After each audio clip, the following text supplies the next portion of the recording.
Good morning, ladies and gentlemen, boys and girls. Welcome to another episode of Bushcraft Heroes in a bit of a winter wonderland today. Yeah, we're just the beginning of December now and we're back. So this weekend we wanted to come down and sort of casually get back into the bushcraft stuff, but not go too crazy. I think tonight we want to sleep by our fire pit. Manny the dog doesn't like going up the stairs, so I gotta stay down, keep him warm by the fire, and it'd be nice for us to keep warm by the fire too.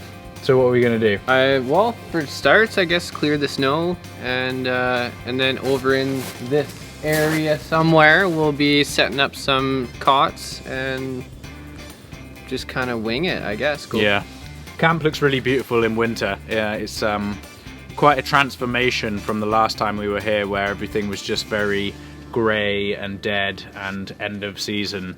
So it's kind of, I do like the way the snow looks. It's kind of magical looking, and to see a woodshed that full of wood and completely bone dry is very nice feeling indeed. Yeah, I think it pays off putting in that prep time. Absolutely. All right, so let's clear some of this snow away and get a fire going. So should I use the shovel or the broom or what? Shovel up into the broom, yeah, maybe a back chair. Just gonna sweep off the stuff.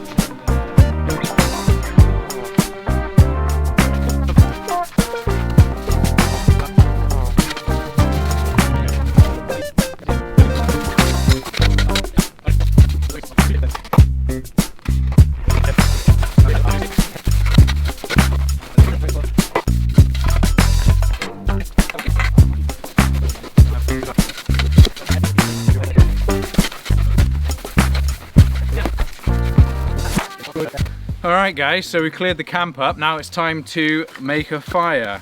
It's a little bit cold today, not too bad, but while Reuben's getting some stuff ready, I'm gonna batten some wood.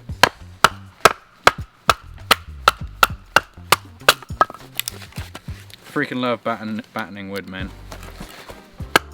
Oh, a bit rocky maybe this one.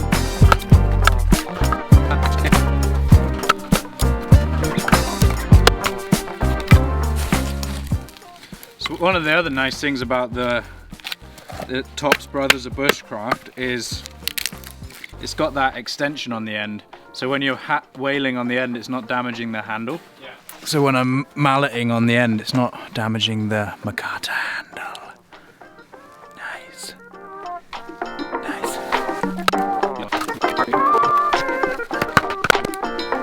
Madre culpa poesi. That wood was really should be that easy.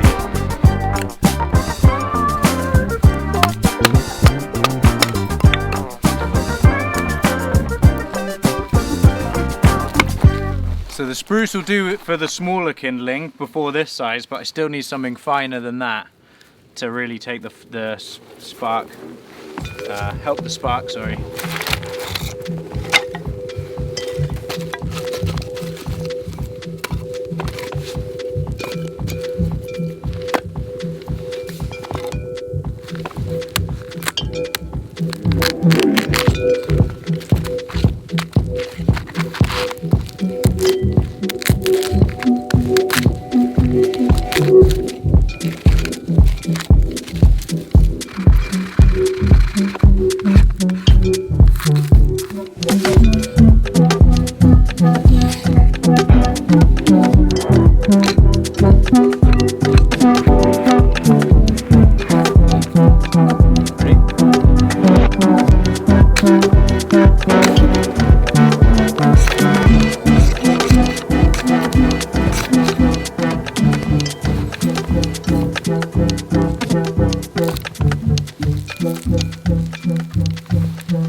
got a little spark flying at me.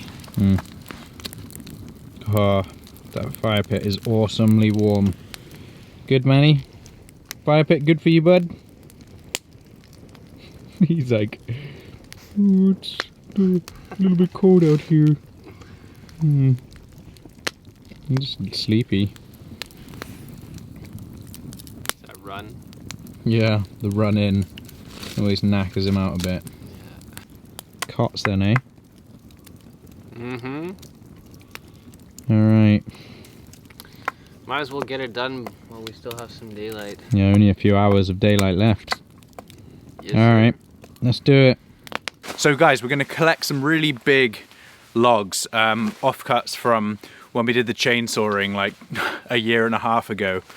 Something with a big diameter to bring our raised bed cots off the ground a little bit. So we're going to go and collect some of those from over there and bring them over to the camp.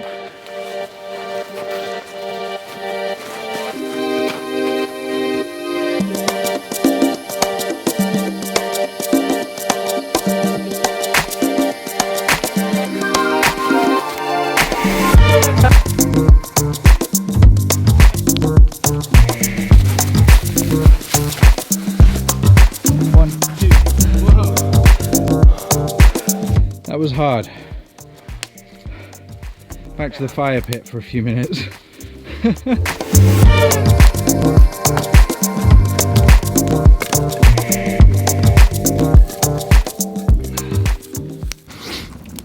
So when we came in, we checked our trail cam and we had some interesting stuff on there, didn't we? Yeah, there was a strange man walking around. We have no idea who it is, where he Hunter. came from. Looked like a hunter. There was two actually. One of them we might know who it was, but we're not 100%, and the other one we have no idea. Yeah. So yeah, they wandered into the camp and both of them just kind of just staring. Kind of, they looked a little confused, like whoa. Yeah, it was a little bit funny. And then we had something come and like sniff up against the camera and like breathe on the screen.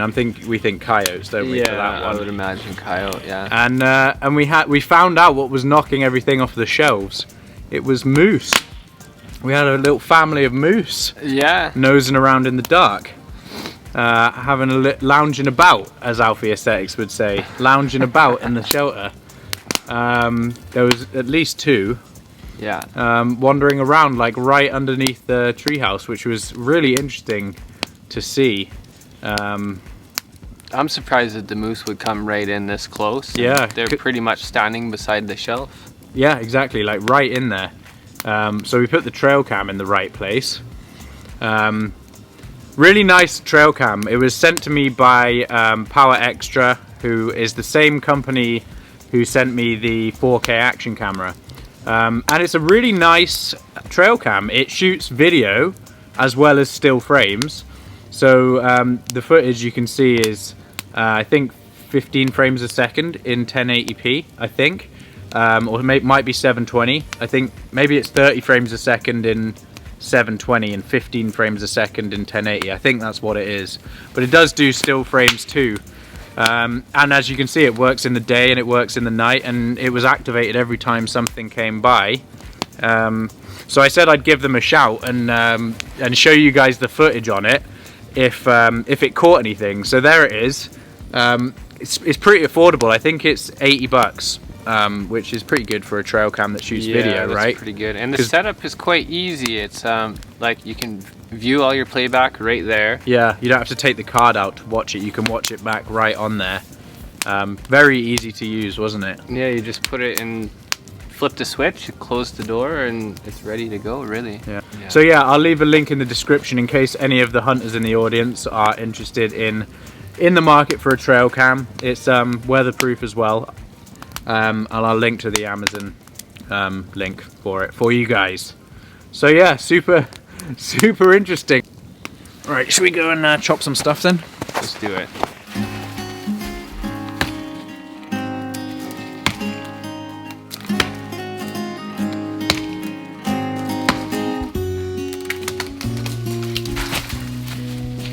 Uno más tutti.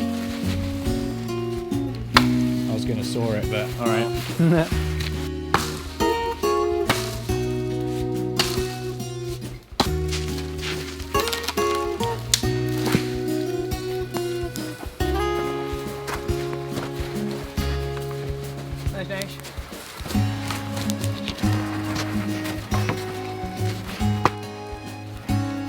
It's all right, Manny. We'll devise a way to help you carry logs next time.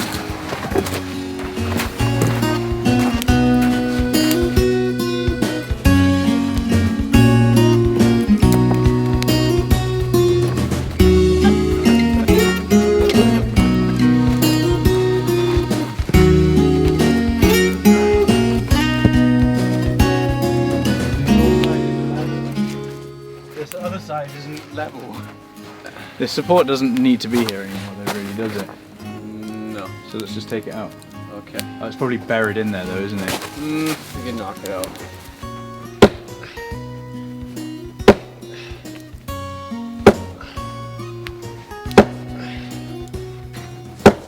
I'm gonna put this sheet on. Do you think we should chop out around the bottom here? Yeah. Oh, it's just dirt. Yeah. There's no rocks. Yeah. Okay. I can give it a go if you want. Careful, it's slip. Manny, go on. Getting out of here might still be a pain. Nice.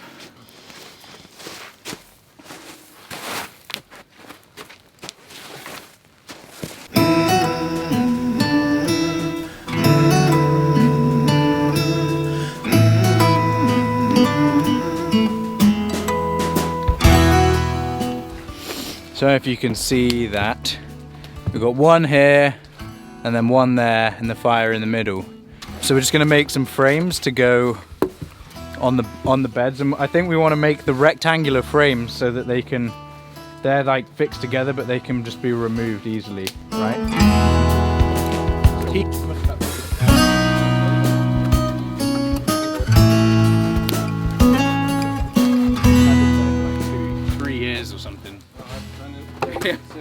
Yeah. Old Silky. 3 years without a sharpen. Oh, you've done so well, my trusting brother. A little bit blunt, tips broken off, a little bit bent, but still going strong.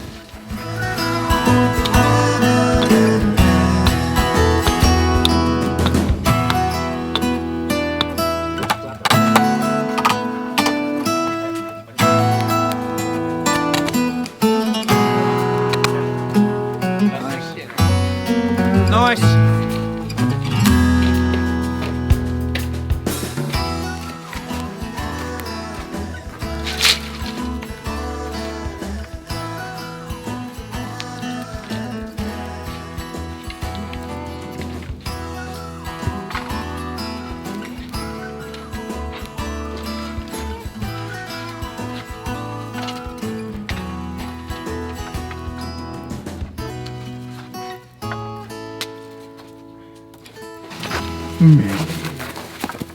Manny Popo. Sweet. Oh yeah, plenty. Long Yeah? Oh yeah, sweet. I guess I should probably start at my head end and work down to the... Well, yeah. Get the nice ones where... Well, I'm gonna get my back sorted out quite nicely. Right. Yeah, that makes my sense hip. too. So that hip back.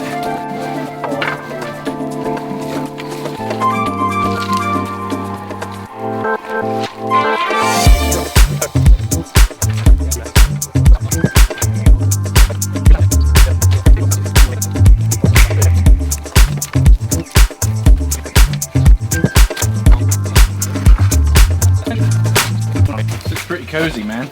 Oh baby. It's gonna be nice. It's gonna be real nice. We can put a nice pile of firewood just like at each of our ends. Everything. So I've got the Canadian military sleeping bag, and Reuben has the US military sleeping bag. The Canadian one is ridiculously big. Like, ridiculous. Look at this.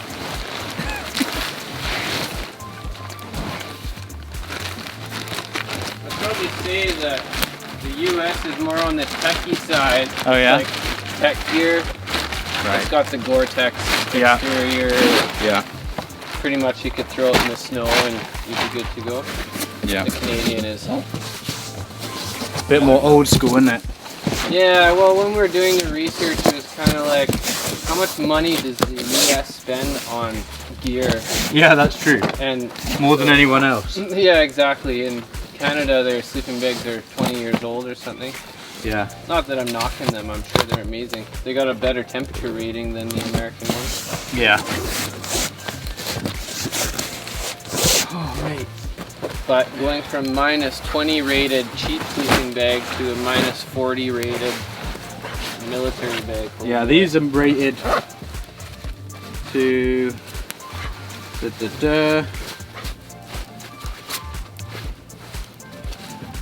minus 50 or something is good for. I swear it did say on it somewhere. There's a tag right there. I know, I can see all the tags. September 1984. 84. I think it is minus 50. I'm not 100%, but I'm pretty sure. Oh, mate! Ba-boom! Look at that. Look at that! Oh, yeah. You're gonna have your head at that end? Yeah. Well, then I'll be in the smoke after. Yeah, it was like, really? But it's sloped down. I don't want all the blood to rush to my head. Well, I don't think it's going to be rushing to your head. It's like a very slight slope. Oh, that is really uncomfortable. Uncomfortable? Yeah. Really? I don't know whether it's the sleeping bag. Oh no, that's actually pretty good. I think that you're used to such supreme comfort in your typical setup. Yeah. No, that's good. I wish I had my wool blanket. I'd hang it from there so it was like... Oh, drape over? Yeah. Oh, that'd be smart. Yeah. Oh well, that's still good. And now we have benches here. That's kind of nice. It is kind of nice. It feels cozy. Real cozy. Damn. What do you think, guys? What do you think? I'm gonna grab some water.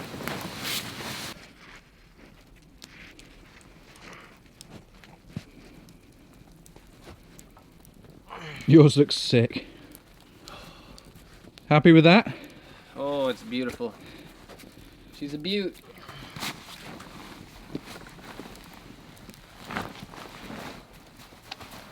Oh, yeah. And a little spot for Manny to lie down. Come on, Manny. Manny, come on.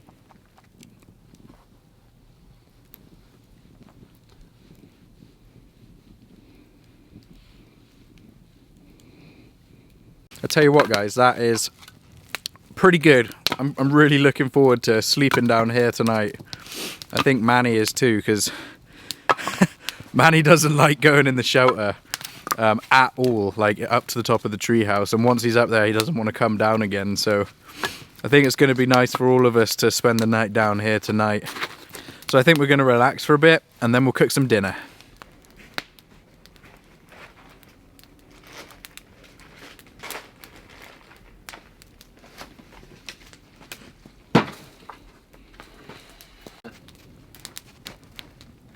Having a little food dish for him here. Oh, nice.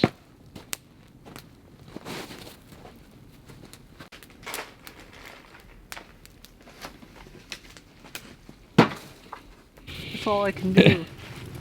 So I was testing out my boots, my camping boots, to see if they were waterproof, because they said they were water resistant. But after a day of hiking around, apparently not so much, because my feet got soaking wet. So I'm bare feet over the fire right now, resting on one of these nice hot rocks.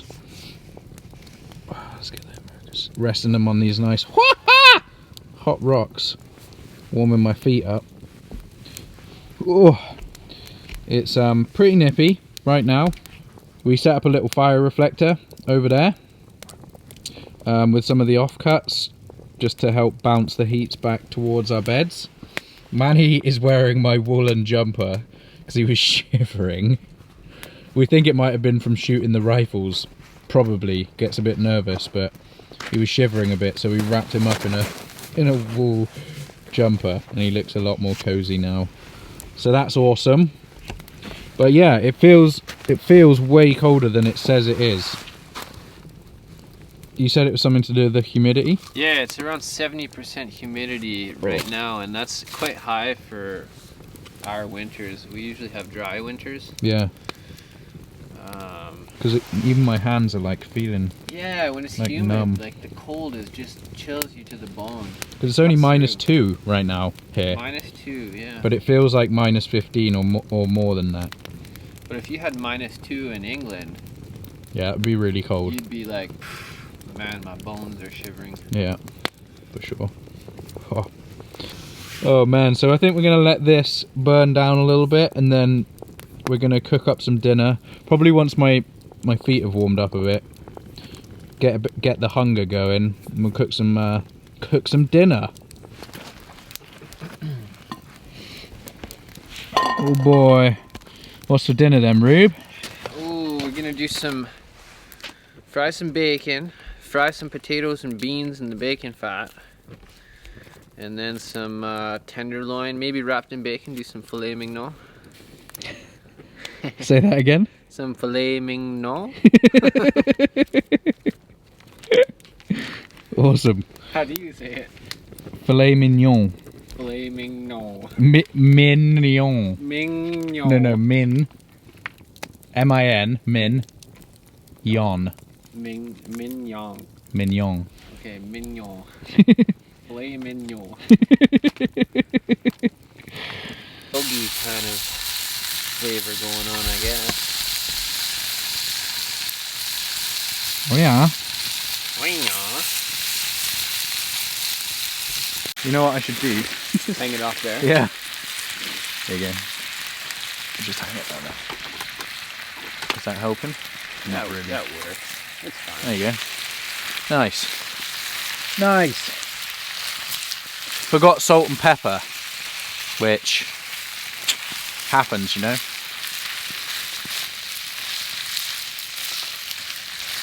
Must be frozen. Yeah, right.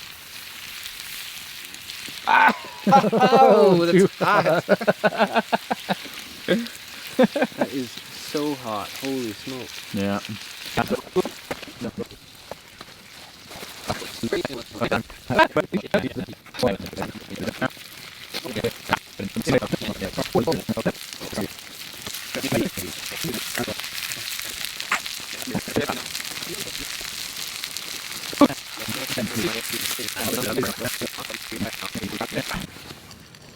All right. Cheers, peeps. If you can see that. Got some steak, some potatoes fried up with beans and bacon. It's going to be a lovely dinner. I'm going to enjoy it with a beer and chat to Rube. Real good. Oh, it's nice to be out winter camping again, with the exception of getting my feet soaking wet. That sucks. Such an idiot. But you know, it happens. I wanted to do it on this trip when the weather was not too cold, because I didn't want to test them out when it's like -30 and I'd actually get frostbite.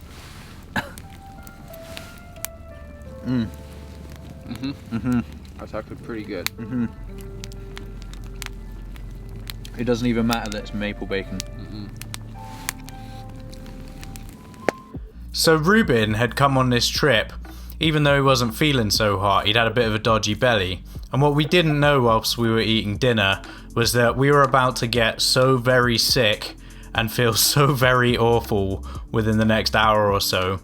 So over the next hour to 2 hours, around 5 or 6 in the evening, we both came down with like super intense like migraine headaches and like feeling just really uncomfortable in the belly area. Tried to sleep, couldn't really sleep because it was just so intense. And as the night went on, it just got colder and colder and colder. Reuben really struggled to sleep, even though his sleeping bag was rated to -40. I wasn't as cold as Reuben, but just due to being sick, could not sleep very well at all. So as a result, we woke up like at the crack of dawn and packed up our gear and just got out of the treehouse and back to the truck. When we got back to the truck, it had a flat tire, so we had to spend another hour like putting a spare tire on Reuben's truck and bailing on out of there. So we were sad to do that because we had a few more videos planned to shoot on this trip to release over Christmas. But you know, when you get sick on a trip like this, it's really like a case of being safe and thinking, you know what, if I don't go home now, or if we don't go home now, we're going to be really, really sick and be potentially wiped off of work for a week or so. So it was a good move. I'm glad we decided to leave, but it's a shame that we can't release any more videos until the new year now. So with that said, I just want to say happy Christmas and have a great new year, guys. It's been an awesome year for us and we really appreciate all your support. So we'll see you next time, guys, in the new year for another episode of Bushcraft Heroes.